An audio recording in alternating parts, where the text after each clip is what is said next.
Assalamu alaikum wa rahmatullahi wa barakatuh, chers frères et sœurs en islam. Bienvenue sur Rêve d'Islam, la chaîne où nous explorons ensemble les profondeurs de l'âme et les mystères de la connexion avec Allah. Si ce contenu vous inspire et nourrit votre cœur, abonnez-vous et activez la cloche pour ne rien manquer de nos méditations spirituelles. As-tu déjà ressenti ce moment où ton cœur est lourd et où, dans ton soudjoud, tu cherches les mots pour appeler ton Seigneur? Aujourd'hui, nous allons te révéler une dua qui attire rapidement la réponse d'Allah, comme enseigné dans les traditions prophétiques. Prépare ton cœur. Il est des instants dans la vie d'un être humain où les mots deviennent trop lourds pour la langue et trop pesants pour l'esprit. Des moments où les douleurs du cœur et les espoirs muets s'entassent comme des nuages denses au-dessus de la poitrine. C'est dans ces instants que l'âme cherche un refuge, un espace où elle peut se dépouiller de ses fardeaux sans crainte d'être jugée. Ce lieu n'est ni une montagne, ni une mer, ni un désert. Ce lieu se trouve dans la prosternation, dans ce geste unique qu'aucun autre être vivant n'accomplit de cette manière. Le soudjoud, le prophète Mohammed, lumière et miséricorde pour les mondes, a dit « Le serviteur est le plus proche de son Seigneur lorsqu'il est en prosternation. Alors, multipliez-y les invocations. » Muslim. Il n'a pas dit que tu serais proche ou que tu pourrais l'être, mais que tu l'es, le plus proche, c'est-à-dire qu'à cet instant précis, lorsque ton front touche la terre, la distance qui te sépare d'Allah s'efface. Ce n'est plus le croyant et son Seigneur, ce n'est plus l'humble et le tout-puissant, mais une proximité intime, sans intermédiaire, sans barrière. Imagine, cher frère, chère sœur, ce moment, ton front posé sur le sol froid ou tiède selon la saison, tes paumes ancrées, ton cœur battant à l'unisson avec ton souffle ralenti. Et soudain, le monde entier disparaît. Les épreuves de la vie, les rancunes, les douleurs et les inquiétudes deviennent lointains. À cet instant, il ne reste que toi et celui qui t'a créé, celui qui connaît la cachette secrète de ton âme et le poids que tu portes sans jamais l'avouer. As-tu déjà ressenti cette sensation étrange et douce, ce mélange de faiblesse absolue et de force intérieure lorsque tu es en soudjoud? Lorsque, sans même t'en rendre compte, tes yeux s'embunent, et que les mots naissent dans ton cœur avant même d'atteindre tes lèvres. C'est là que naissent les invocations les plus sincères, celles qui ne sont ni récitées ni apprises, mais jaillissent du plus profond de toi. Allah dit dans le Coran, « Et prosterne-toi et rapproche-toi » Sourate Al-Alaq, 86-19. Remarque la simplicité du message, prosterne-toi et rapproche-toi. Pas de conditions, pas d'éloquence exigée, pas de rang social ni de statut requis. Juste toi, ton front au sol et ton cœur ouvert. Et à cet instant, les portes du ciel s'ouvrent. Les anges se penchent pour entendre ce que tu n'as jamais osé confier à personne. Alors, je te pose cette question sincère. As-tu réellement profité de cet instant? As-tu déjà déposé tous tes fardeaux, tes rêves, tes regrets et tes attentes dans ce lieu sacré où les plaintes se transforment en lumière et où les cœurs fatigués retrouvent la paix? Pense-y. Pas demain. Pas ce soir, maintenant. Dans un village reculé, là où les maisons sont encore faites de pierre et de terre, où les ruelles étroites s'entrelacent comme des veines dans un corps ancien, vivait un homme dont le nom n'a jamais été consigné dans les livres. Pourtant, son histoire a traversé les siècles, contée de bouche à oreille, de père en fils, de mère à fille, parce qu'elle contient un secret que seul celui qui goûte à la nuit peut comprendre. On raconte que cet homme, d'une piété discrète, avait pour habitude de se lever bien avant l'aube, lorsque tout dort et que le monde est enveloppé dans un manteau de silence épais. Pas un chien qui n'aboie, pas un coq qui chante. Juste le souffle du vent qui s'infiltre entre les murs et le ciel constellé de 1000 témoins. C'est à ce moment que l'homme se levait, se purifiait et se tenait devant son Seigneur. Mais ce qui marquait les esprits, c'était sa prosternation. Car lorsqu'il posait son front contre le sol de sa demeure, il restait ainsi de longs instants. Certains de ses voisins, parfois réveillés par des insomnies ou des préoccupations nocturnes, l'entendaient dans le calme de la nuit répéter d'une voix douce, presque brisée, « Ya Hayyu, Ya Qayyum, Birahmatika Astaghith, Aslih Lishani Kulahu, Wala Takilni ila Nafsi Tarfata Ayn. » Ô vivant, ô subsistant par toi-même, par ta miséricorde, je te demande secours. Améliore pour moi toute ma situation et ne me laisse pas livrer à moi-même, ne serait-ce qu'un instant. Cette invocation, héritée des lèvres bénies du prophète Muhammad, était devenue son souffle, sa litanie secrète, son remède contre l'invisible. Personne ne savait pour quelle raison il implorait ainsi, mais tous reconnaissaient la lumière dans son regard et la paix dans sa démarche. Puis un soir, comme c'est le lot des âmes sincères en ce monde d'épreuves, un malheur s'abattit sur lui. Une épreuve lourde, inattendue, qui aurait suffi à briser le cœur le plus robuste. Les détails de cette épreuve se sont perdus dans le temps, mais ce que l'on sait, c'est qu'elle vint le frapper un soir où il semblait encore plus silencieux que d'habitude. Mais au lieu de se laisser submerger par la peur ou l'abattement, il fit ce qu'il avait toujours fait. Avant même que le muezzin ne salue la nuit, il se leva, fit ses ablutions dans l'eau glacée et retourna à cet endroit précis où son front avait 1000 fois touché la terre.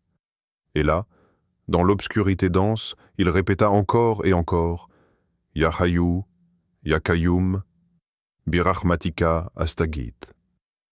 On raconte que cette nuit-là, avant même que la prière du Fajr ne soit annoncée, le soulagement descendit sur lui comme une pluie bienfaisante.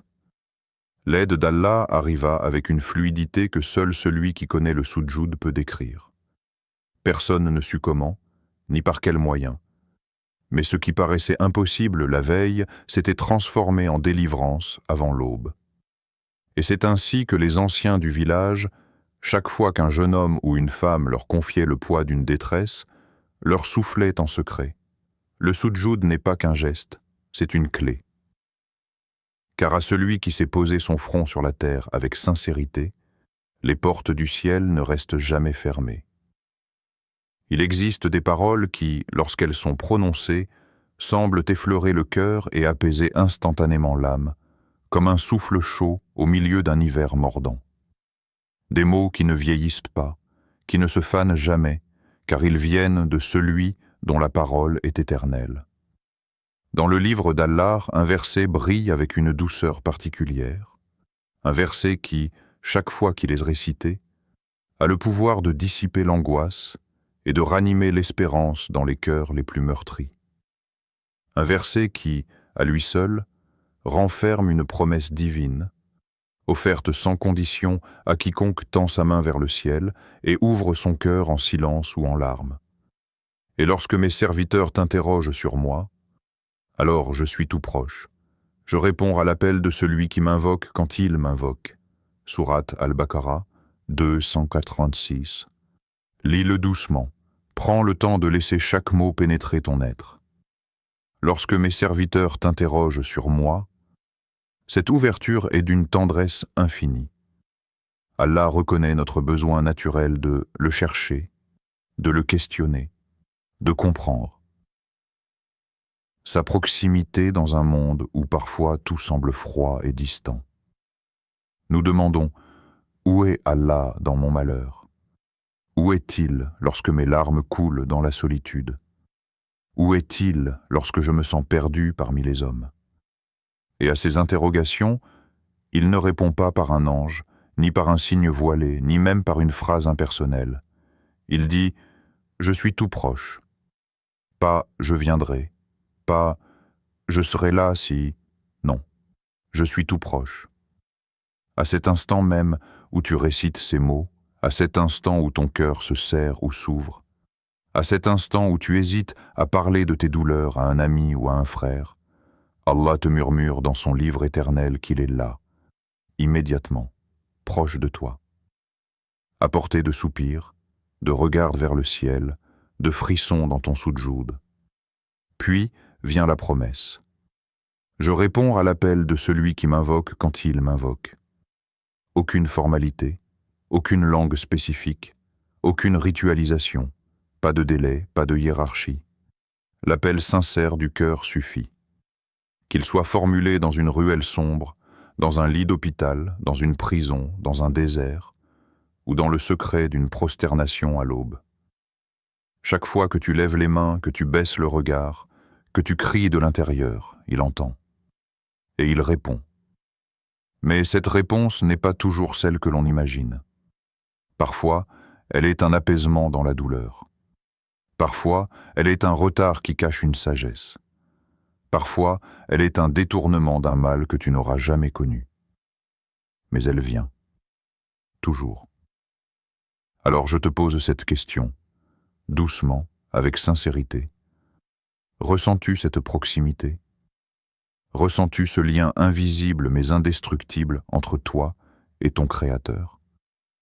Pas celui que l'on raconte dans les livres, pas celui que l'on entend dans les sermons, mais ce lien personnel, unique, tissé dans tes épreuves, dans tes prières étouffées et dans tes sourires solitaires.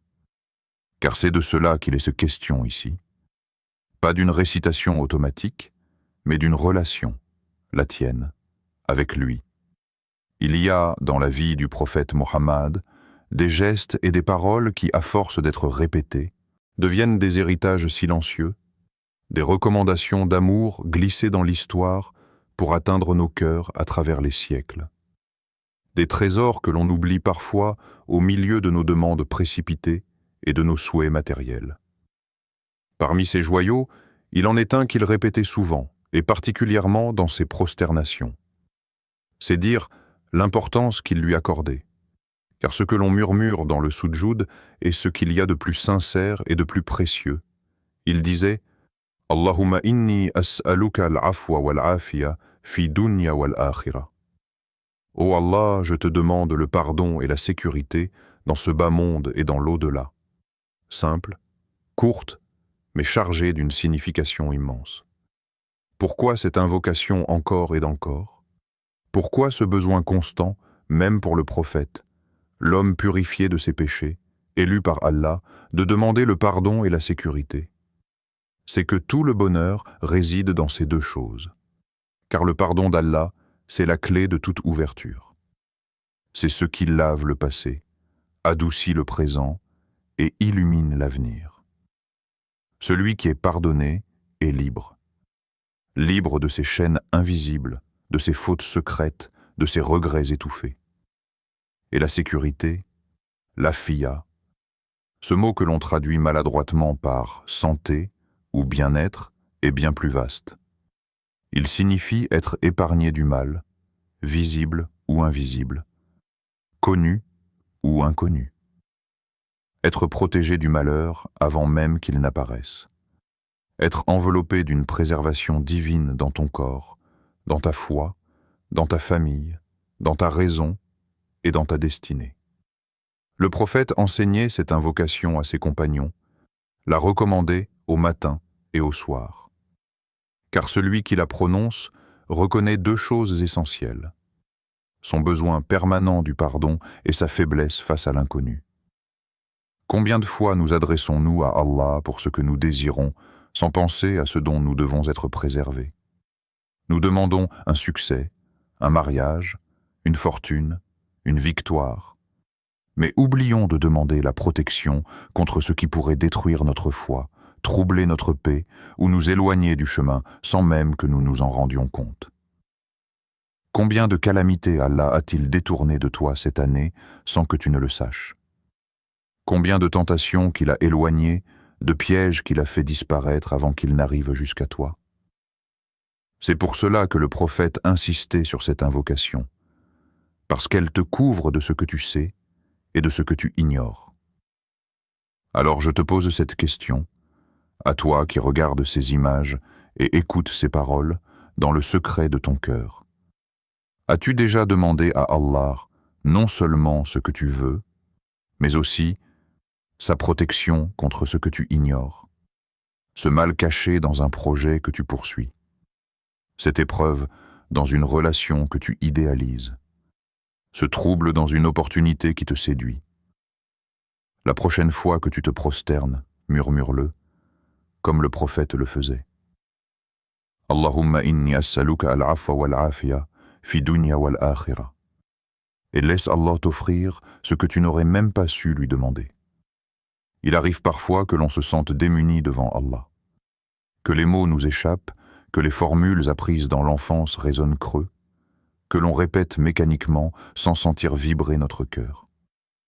On se tient en prosternation, le front au sol, mais l'âme semble absente, prise dans les tourments du quotidien, distraite par les soucis de ce bas monde. Et c'est précisément là que réside le secret. Ce n'est jamais dans la longueur des mots, ni dans la beauté du langage, ni même dans la maîtrise des formules arabes que se trouve la clé de l'exaucement. Le véritable secret de la dua est dans ce cœur qui tremble, dans cette âme présente et dans cette sincérité nue qu'aucune façade ne peut déguiser. Ibn al-Qayyim, qu'Allah lui fasse miséricorde, l'a magnifiquement résumé en ces mots profonds. Plus l'âme est présente et le cœur brisé devant Allah, plus l'invocation est proche de l'exaucement. Ce cœur brisé dont il parle n'est pas celui que les épreuves abattent sans espoir, mais celui qui reconnaît humblement son besoin d'Allah. Un cœur qui cesse de prétendre être autosuffisant. Un cœur qui sait qu'il ne contrôle rien, ni le battement de sa poitrine, ni le souffle qu'il prend pour parler.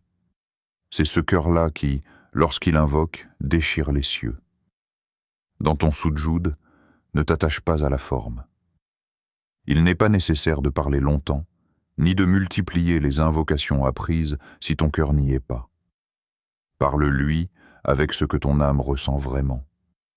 Dis-lui ce qui t'oppresse, ce qui te fait peur, ce qui te réjouit aussi.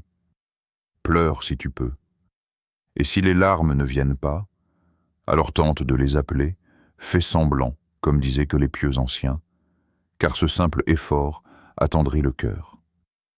Le prophète lui-même disait « Pleurez, et si vous ne pouvez pas pleurer, forcez-vous à le faire », rapporté par Ibn Majah.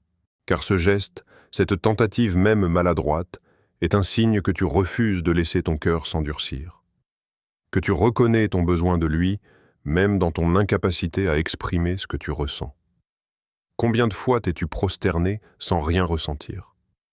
Combien de prières as-tu accomplies où ton cœur était absent? Ce n'est pas grave. Tant que tu vis encore, tant que ton cœur bat, tant que tu te tiens encore debout, il y a cette possibilité, dans un prochain soudjoud, de dire sincèrement « Ya Rabbi, je ne sais pas quoi », te dire « mais tu connais ce qu'il y a dans mon cœur mieux que moi ». Et parfois, c'est cette phrase, dite dans la fatigue, les larmes ou le silence qui ouvrent des portes que 1000 mots récités n'auraient jamais ouvertes. Alors la prochaine fois, dans ton soudjoud, essaye. Pas de longs discours, pas de formules complexes. Pose simplement ton front au sol et parle-lui, avec un cœur sincère, brisé, mais rempli d'espoir. Il existe des instants où le monde se tait, où les bruits s'effacent, et où la nuit enveloppe la terre d'un manteau apaisant. C'est à ce moment-là, lorsque les volets sont clos, que les lampes s'éteignent et que les âmes se reposent, que se dévoile un secret que peu de cœurs connaissent véritablement. Le prophète Mohammed a dit « Notre Seigneur descend chaque nuit au ciel le plus proche, quand il ne reste que le dernier tiers de la nuit, et dit « Qui m'invoque que je lui réponde? Qui me demande que je lui donne? Qui implore mon pardon que je lui pardonne ?» Al-Bukhari et Muslim. Imagine un instant. Le Seigneur des cieux et de la terre, celui qui n'a nul besoin de ses créatures, s'approche de son serviteur dans un geste de miséricorde que ni l'intellect ni la langue ne peuvent pleinement décrire. La nuit devient alors vivante, et les anges parcourent les cieux, portant les invocations, les plaintes et les larmes des hommes et des femmes qui se sont levés alors que le monde dormait. As-tu déjà goûté à cette douceur? ce moment où le silence devient sacré, où la pièce dans laquelle tu te trouves semble baignée d'une lumière invisible, d'une paix inhabituelle, où, dans l'obscurité, ton soudjoud devient un refuge et ton cœur s'abandonne. Ce n'est pas un hasard si c'est à ce moment-là que la dua agit avec le plus de puissance. Car lorsque tout dort, que les ambitions de ce monde se sont tues, il ne reste que toi et ton Seigneur.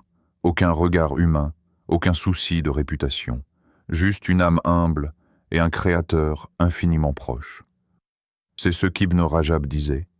Les gens vertueux des premières générations préparaient leurs invocations pour ce dernier tiers de la nuit, comme on prépare une offrande précieuse pour le roi. Et toi, as-tu goûté à cet instant où l'appel du ciel retentit « Qui m'invoque que je lui réponde ?» Pose-toi cette question, sincèrement. Combien de fois as-tu laissé passer cette heure, prisonnier de ton sommeil, de tes écrans ou de tes pensées futiles? Combien de demandes t'attendent encore dans les cieux, parce qu'elles n'ont jamais été formulées à ce moment béni? Ce n'est pas une légende, ni un beau récit destiné à apaiser. C'est une réalité constante, chaque nuit, dans chaque maison, pour chaque serviteur. Alors essaie. Un soir, réveille-toi avant Fajr. Peu importe si c'est 10 minutes, fais tes ablutions, pose ton front au sol et appelle-le. Dis-lui ce que tu n'as jamais osé confier à personne. Demande-lui ce que tu as peut-être oublié de demander dans le tumulte du jour. Et écoute ton cœur. Car à ce moment précis, il t'écoute. Et peut-être qu'à cet instant, une porte s'ouvrira.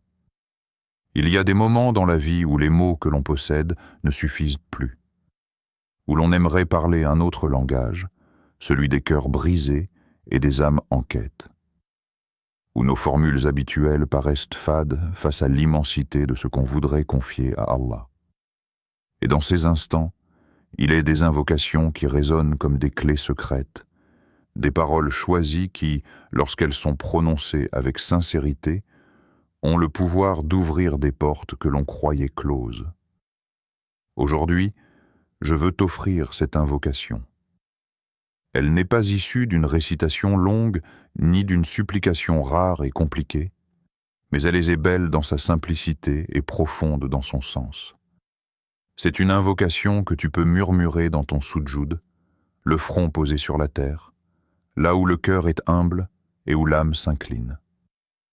Dis avec moi, Ya Rab, Ya Latif, Ya Mujib, A'atini min ladunka rahmatan, wa sibgh li ni'mataka, wa iftah li abwaba khayrik, waj'alni min ibadika as-salihin.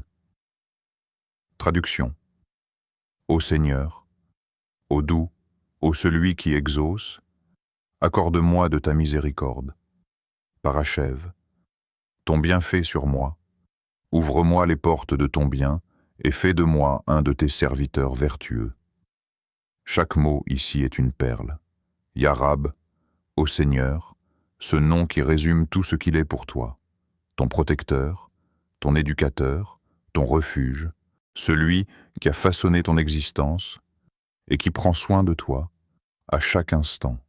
Ya Latif, ô doux, celui dont la tendresse est cachée dans les moindres détails de ta vie, qui dépose des bienfaits invisibles dans des situations que toi-même tu ignores, celui qui apaise ton cœur dans l'épreuve et te préserve sans que tu comprennes toujours comment.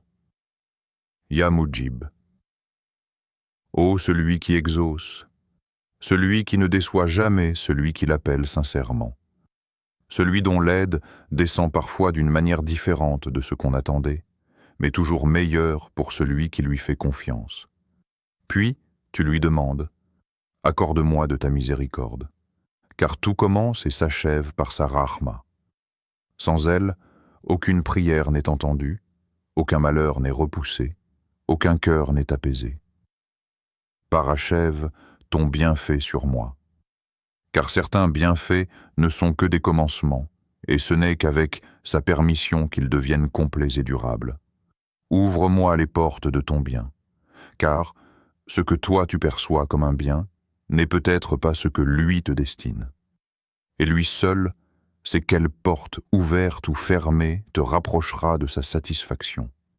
Et enfin, fais de moi un de tes serviteurs vertueux, car qu'y a-t-il de plus précieux que de faire partie de cette catégorie mentionnée dans le Coran? Certes, les serviteurs vertueux seront dans des jardins et des délices. Sourate At-Tur 17. Je t'invite, toi qui regardes et écoutes, à t'approprier cette invocation, à la réciter dans ton prochain soudjoud. Pas mécaniquement, mais en goûtant chaque mot, en comprenant que ce que tu demandes ici, ce sont des choses que seul lui peut accorder, et qui, une fois obtenues, peuvent transformer ta vie d'ici-bas et ton éternité. Et c'est là, ce soir, chers frères et sœurs, toi qui as écouté jusqu'ici, toi dont le cœur a peut-être été secoué par certains souvenirs, ou apaisé par certaines paroles, souviens-toi de ceci. Ton soudjou est ton refuge. C'est l'endroit où nul autre que toi et ton Seigneur n'existe. C'est l'abri dans lequel tu peux déposer ta fatigue, ta peine, tes rêves oubliés et tes espérances inavouées. C'est l'espace sacré où les portes des cieux ne se ferment jamais à celui qui y vient sincèrement. Ne laisse jamais passer une nuit sans goûter à ce miracle secret. Ne laisse pas les soucis du monde te priver de ce rendez-vous unique où les larmes deviennent des perles précieuses et où les invocations deviennent des clés pour des destinées que seul Allah peut écrire. Ce soudjoud, que certains considèrent comme un simple geste, est en réalité un secret entre toi et le roi des rois. Un pacte silencieux dans lequel tu lui remets ce que ton cœur ne sait même pas formuler. Alors, ce soir, ou demain matin avant l'aube, avant que l'appel du Fajr ne résonne, réveille-toi. Quitte la douceur du lit, aborde le silence de la nuit et mets ton front au sol.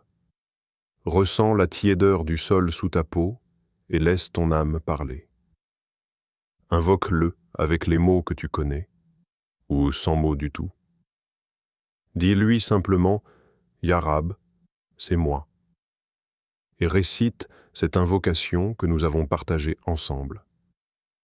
Répète-la autant que ton cœur le réclame, car il écoute, toujours. Si cette vidéo a effleuré ton cœur, si elle a ravivé un souvenir ou éveillé en toi un désir de retour vers ton Seigneur, alors je t'invite à t'abonner à la chaîne Rêve d'Islam. Non pas pour grossir un nombre, mais pour qu'ensemble, dans ce modeste espace, nous gardions vivante la lumière de ces rappels qui sauvent l'âme. Partage cette vidéo à un frère, à une sœur, peut-être même à quelqu'un que tu ne connais pas encore, mais dont le cœur a besoin de ce rappel autant que le tien. Et n'oublie pas, ton rôle ne s'arrête pas ici. Ce soir, il t'appelle. Pas moi, pas la vidéo. Lui. Allah dit dans son livre « Et invoquez votre Seigneur humblement et en secret. Il n'aime pas les transgresseurs. » Sourate Al-Araf 7:65. Dans cette prosternation nocturne, dans ce murmure que personne n'entend, dans cette larme que seul le sol recueille, c'est là que naissent les miracles, là que s'écrit l'apaisement de demain et les délivrances qu'aucun médecin, qu'aucun plan, qu'aucune fortune ne saurait offrir. Alors, je te laisse avec cette promesse et cette invitation, que ton cœur y réponde, qu'Allah t'accorde ce que tu cherches et bien plus encore, qu'il te préserve, qu'il te comble de sa douceur et qu'il réponde à chacun de tes appels. Amen.